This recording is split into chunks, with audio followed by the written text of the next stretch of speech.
Olá, ele é inquieto, bem articulado, obstinado e encrenqueiro. Filho do Fridolino e da Alzira, pai do Ismael, do Alencar, do Francisco, do Rafael, da Juliana e da Júlia, um estilo de vida simples. Aos 65 anos tem uma bagagem profissional invejável.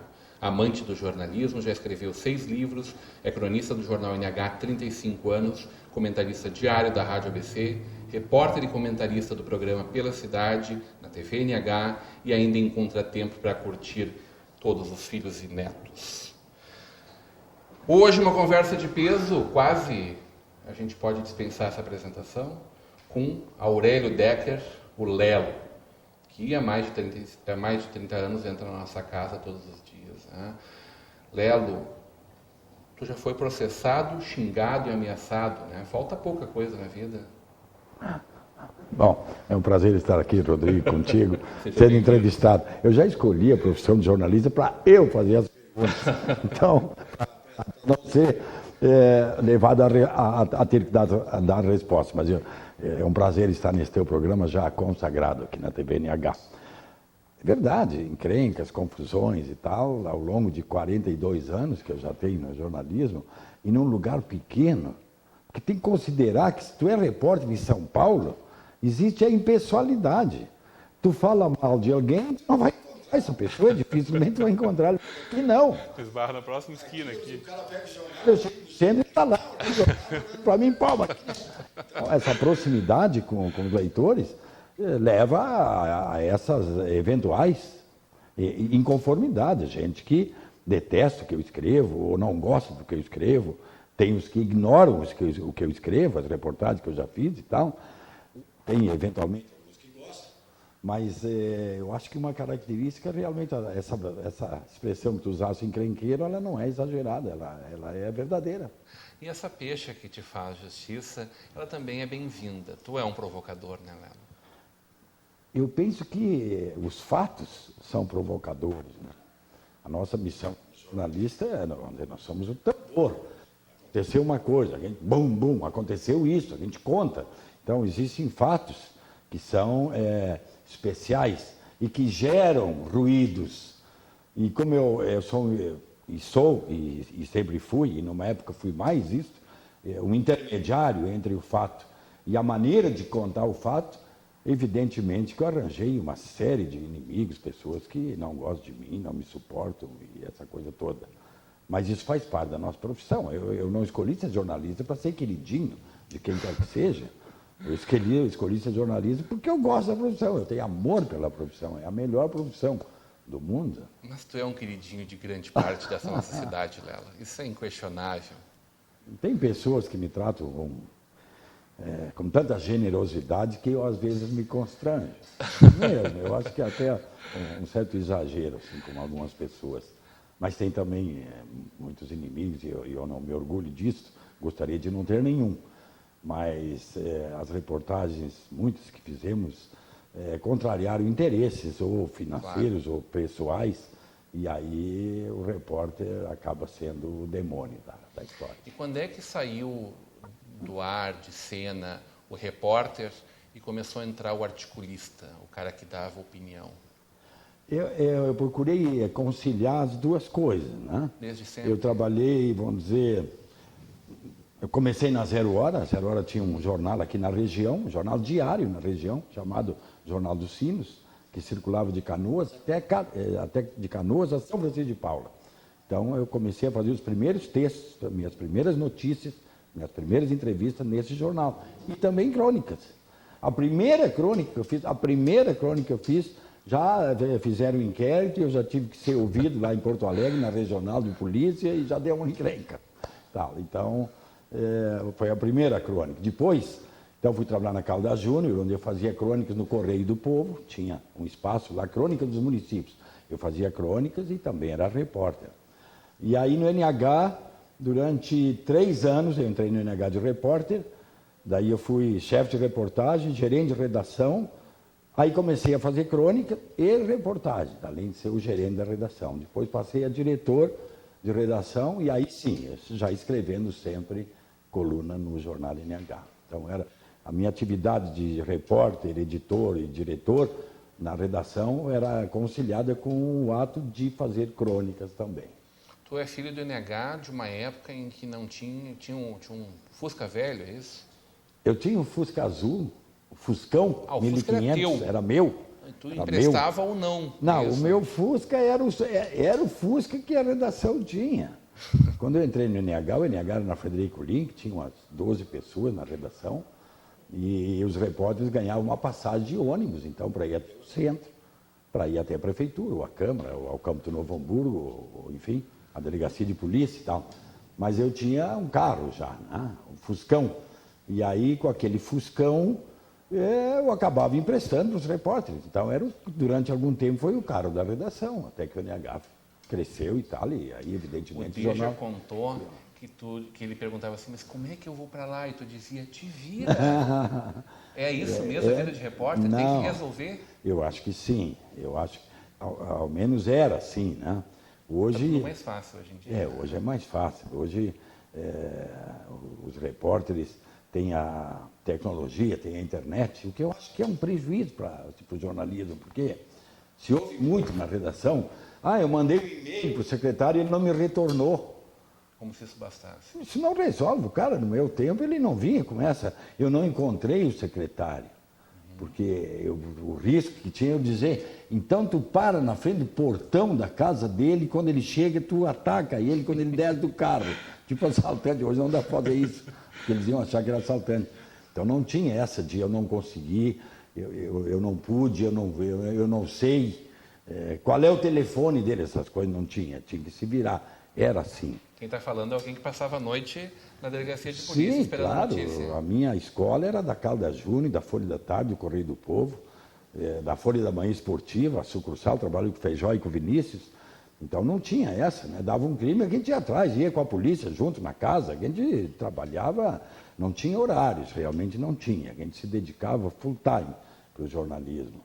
E hoje, até por ação do sindicato, jornalista, né? Então o sindicato, jornalista só pode trabalhar 5 horas, porque é uma atividade intelectual. Isso é uma conversa mole, porque se o jornalista ele pode trabalhar 5 numa empresa e 5 na outra, então ele trabalha 10, aí pode.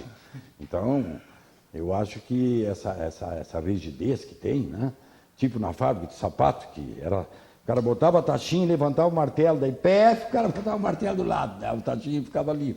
O jornalista está ficando mais ou menos parecido, está na hora de ir embora e tchau, amor. Eu acho que houve eu acho que eram extremos. Nós trabalhamos muito, era um exagero, e eu acho que hoje os jornalistas trabalham um pouco, que também é um exagero para menor. O ideal era um equilíbrio. Tu escolheu essa editoria ou ela te escolheu? A editoria de polícia. Não, é porque... Você destacou muito nela, né? Eu acredito que todo jornalista, todo repórter, e eu fazia isso quando eu era diretor do jornal. O sujeito entrava no NH para ser repórter, ele necessariamente passava pela delegacia de polícia, com exceção das crônicas sociais. Com exceção das crônicas sociais. Mas os repórteres, os demais, não importa se era esporte, todos tinham que fazer a cobertura de polícia, porque eu acho que a exigência do repórter de polícia faz com que depois ele não tenha problema nenhum para executar outros tipos de matéria, porque tudo fica mais fácil para fazer depois, quando ele passa dificuldades, né? Ele passa medo, ele tem que esperar, ele vai atrás de bandido, ele tem que se virar, ele tem que dar um jeito. E quando ele cumpre um estágio, pelo menos um estágio na área de polícia, ele é muito eficiente para qualquer outro setor. Seja a cobertura política, seja a cobertura esportiva, seja a cobertura de geral. O repórter de polícia, eu digo, ele tem mais iniciativa, ele é mais atrevido, e eu penso que se eu fosse hoje ainda diretor de redação, eu faria com que as pessoas que trabalhassem comigo, todas passassem pela polícia. Sabe que a primeira coisa que o Adriano faz com o Foca aqui é levar numa delegacia de polícia, né? Então, eu acho que ele aprendeu na tua escola isso. Pode ser, eu não lembro dele, mas... O capítulo que nós todos amamos são as crônicas da tia Lucila. Né? Era um prazer fazer, tanto quanto era ler. Eu sempre gostei muito da tia Lucila, porque ela era uma pessoa muito querida, ele era mais ou menos do teu tamanho, né? Talvez ao contrário que alguns possam pensar, não era invenção tua, ela existia, né? Ele existia. Irmã do meu pai, eram 6 irmãs e 5 irmãos. E ela era mais cheguei, né? Com aquele jeito espontâneo e tal, papapá. Eu contei no NH uma história, que a mãe me deu dinheiro para mim ir para Taquara, e de lá eu ia para Figueira, que era uma colônia, e ficar na casa de uma outra tia, não dela, da Lucila. Entrei no ônibus, eu tinha 12 anos, entrei atrás, o ônibus lotado, central. E a tia estava de pé lá na frente, do lado do motorista. Tu sabe o que aconteceu? Quando ela me viu, ela falava comigo lá da frente.